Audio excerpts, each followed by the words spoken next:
Olá, estudantes da primeira série. Nesse vídeo, vamos falar sobre poemas. Objetivos: ler e analisar poemas, reconhecer o efeito de sentido de palavras ou expressões presentes nesses poemas, reconhecer características de um poema de Cecília Meirelles e reconhecer efeito de sentido em figuras de linguagem, dentre elas, por exemplo, antítese. O que falar sobre poema? Olha essa ideia. Você acredita que poemas sempre falam de amor? Qual tema usaria para escrever um poema? Já pensou sobre o tema? Alegria, liberdade, amor, tristeza, morte, saudade. Que tema você escolheria? Em duplo, em trio, eu te convido então a fazer uma nuvem de palavras, né? Para a gente chegar nesses temas. Com o auxílio do Mentimentor. Então está aqui o www.mentimentor.com. Você produz uma nuvem de palavras com os teus colegas, vão fazer isso coletivamente, e aí compartilha. Será que a turma consegue eleger qual o tema preferido? O que você acha? Te convido agora a conhecer um poema muito especial, o poema Motivo, de Cecília Meirelles. Eu canto porque um instante existe e a minha vida está completa. Não sou alegre nem sou triste, sou poeta. Irmão das coisas fugidias, não sinto gozo nem tormento. Atravesso noites e dias nos ventos. Esse poema Motivo está presente na antologia da Cecília Meirelles e é sobre ele a nossa aula. Figuras de linguagem. Claro que você já lembra das principais figuras de linguagem. Usamos figuras de linguagem quando queremos dar outra conotação. Então, eu posso ter o sentido denotativo, que é o sentido real, e o sentido conotativo. Dentre as figuras de linguagem mais utilizadas, nós temos, por exemplo, a metáfora. Então, eu vou chamar a minha querida colaboradora de aulas, preferidíssima Viviane, e olha lá. Vivi, vou te falar hoje uma metáfora especial para você fazer o sinal aí, combinado? Você é uma princesa. Muito bem. Quando eu digo que é uma princesa, estou comparando por uma singularidade, estou usando uma metáfora, né? Pela beleza, pela nobreza. Posso usar também uma metonímia. Leu Cecília Meirelles. Não leu Cecília, leu a obra de Cecília. Então, eu tenho uma metonímia do autor pela obra.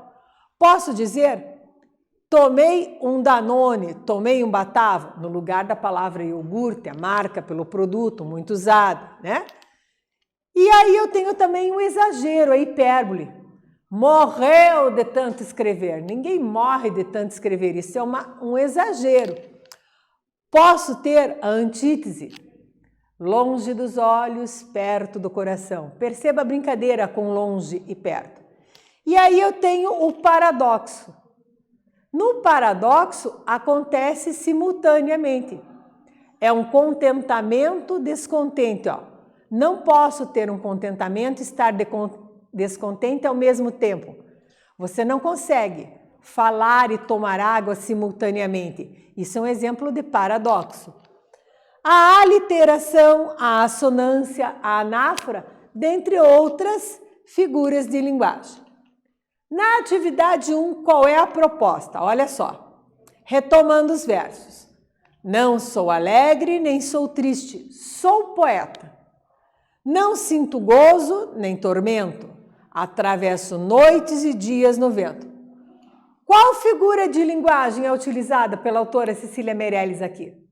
Faz aí, eu te aguardo aqui.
Voltei, claro que voltei.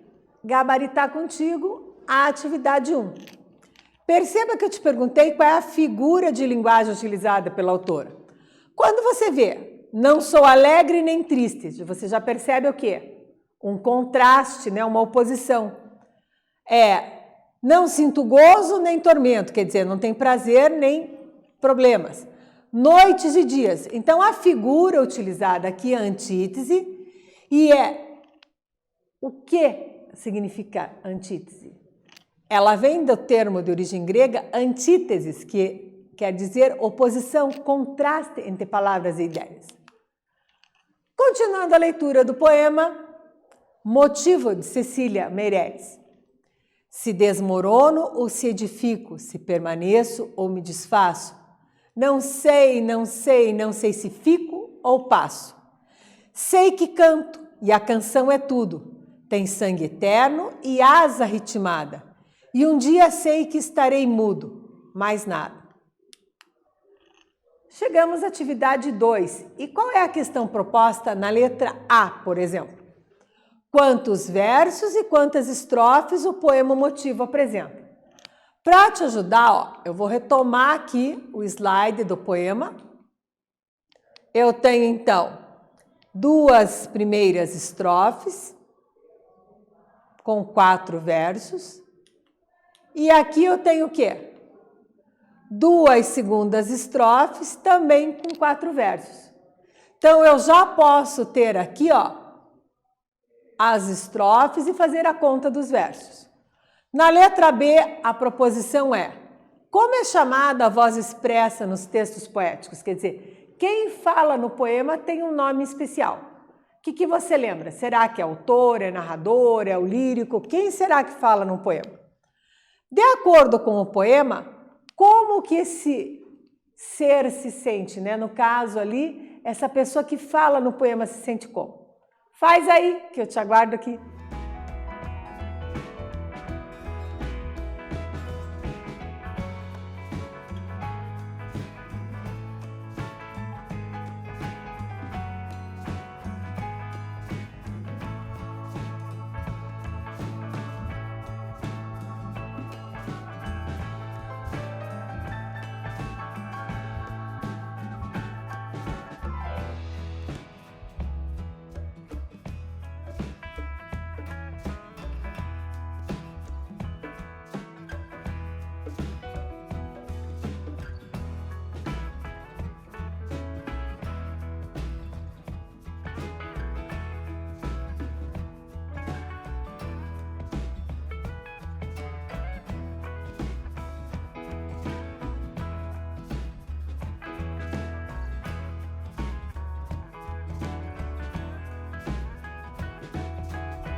Voltei, gabaritar contigo a questão. Então, quantos versos e quantas estrofes o poema motivo apresenta? Você observou aqui 2 estrofes, cada estrofe com 4 versos, lembrando o conceito de que verso é cada linha do poema. Então, ó, 1, 2, 3, 4. 1, 2, 3, 4. E aí, na segunda parte do poema que está aqui, ó, 2 estrofes, 1, 2, 3, 4, 1, 2, 3, 4. Então, o que você me responde? O poema motivo possui 16 versos divididos em 4 estrofes. Eu poderia te perguntar, por que ele não é um soneto se ele tem 4 estrofes? Porque para ser um soneto, ele teria que ter 2 quartetos, 2 estrofes de 4 versos e 2 tercetos, que não é o caso aqui. Aqui eu tenho 4 estrofes de 4 versos. A segunda questão, como é chamada a voz expressa nos textos poéticos? É chamada de eu lírico. Lírico vem de lira, que significa poesia. Então, o eu lírico é a voz, né, o eu poético. E é possível reconhecer quem exatamente é o eu lírico. Não confunda com o autor, com o narrador, né? Por vezes, esse eu lírico, ó, no nosso poema aqui, ó, se desmorono ou edifico. Eu já percebo que é um eu lírico, inclusive masculino. Por quê? Ele fala se desmorono, ó. Então, eu já sei que é um eu lírico masculino. Então, apesar da autora ser uma mulher, Cecília Meirelles, ela usa um eu lírico masculino. De acordo com o poema, como se sente o eu lírico, né? O eu lírico mostra que não se apega ao passado ou ao futuro. Então, ele diz que a vida é boa no presente, ó. Se desmorono, edifico, não sei se fico ou passo, sei que canto, canto no sentido da poesia. A canção é tudo, tem sangue eterno e ó, asa ritmada, quer dizer movimento, até coloquei uma iconografia ali para você perceber. E um dia sei que estarei mudo, mais nada. Então, tá pensando no futuro e no fim da vida. Outro poema da Cecília, tá gostando de uma poesia? O poema Nadador é muito interessante. Então veja comigo esta poesia. O que me encanta é a linha alada das tuas espáduas e a curva que descreve, pássaro da água. É a tua fina, ágil cintura e esse adeus da tua garganta para cemitérios de espuma. É a despedida que me encanta, quando te desperto ao vento, fiel à queda, rápida e branda, e apenas por estar prevendo, longe na eternidade da água, sobreviver teu movimento. Perceba que aqui o poema tem quantas estrofes e quantos versos. Eu tenho a primeira estrofe de 3, a segunda de 3, a quarta de 3 e a terceira de 3. Então eu tenho aqui tercetos. No anterior eu tinha quartetos. Se você gostou do poema, ele está disponível no escritas.org. A autora Cecília Meirelles, né, é do Rio de Janeiro e foi jornalista, pintora, poeta, escritora e professora brasileira, sabia? É um nome canônico do modernismo brasileiro e uma das grandes poetas da língua portuguesa. É amplamente considerada a melhor poeta do Brasil, embora tenha combatido a palavra poetisa por causa da discriminação de gênero. Então, usamos muito a palavra poeta e não poetisa, justamente porque ela também fez essa campanha. A atividade 3, só para os seus olhos? Não, para você fazer 2 proposições, A e B. Na proposição A, quais características mais chamam a atenção no poema Nadador? Aponte, aqui na letra B, 2 palavras ou expressões da primeira estrofe, primeiros 3 versos, do poema de Cecília Meirelles que exprimem noções relacionadas com o plano do ar. Então, o que vai acontecer? Você vai olhar aqui nesta tela, nesta parte do poema, quais são as expressões. Combinado? Faz aí, que eu te aguardo aqui.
Olá, voltei, gabaritar contigo a atividade.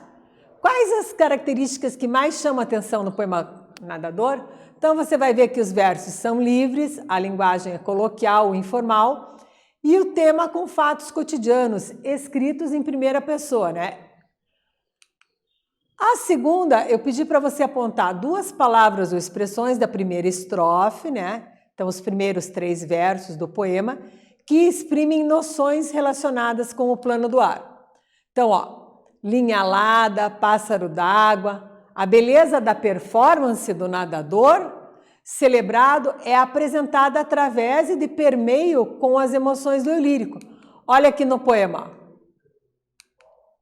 O que me encanta é a linha alada das tuas espáduas e a curva que descreves na água. Na imagem você percebe bem, ó, a linha alada, como o voo do pássaro, né? Alado, ó, de asas, tá?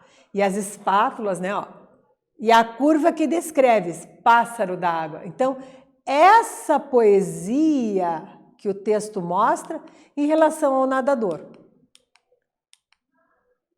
Sugestão: que você conheça mais poemas de Cecília Meirelles. 10 poemas imperdíveis de Cecília Meirelles no www.culturagenial.com poemas de Cecília Meirelles. E uma sugestão de atividade exclusiva para você. Faça um grupo, debata e compartilhe a resposta dessa questão. Olha que interessante. No poema de Cecília Meirelles, o eu poemático, ou seja, o eu lírico, assume a primeira pessoa do singular. Aponte o efeito em termos narrativos dessa escolha de Cecília. Você consegue identificar isso? A escolha da primeira pessoa intensifica a carga lírica do texto, por implicar uma maior presença e, ao mesmo tempo, participação do narrador eu lírico na narrativa, pois em todas as estrofes há desenvolvimento entre a primeira e a segunda pessoa. O que aprendemos? Conhecemos quem foi Cecília Meirelles, poeta modernista. Lemos e interpretamos alguns poemas, Canto, né, Nadador, e vimos algumas figuras de linguagem utilizadas pela autora. Nesse vídeo, falamos sobre poema. Espero que vocês tenham gostado e até breve.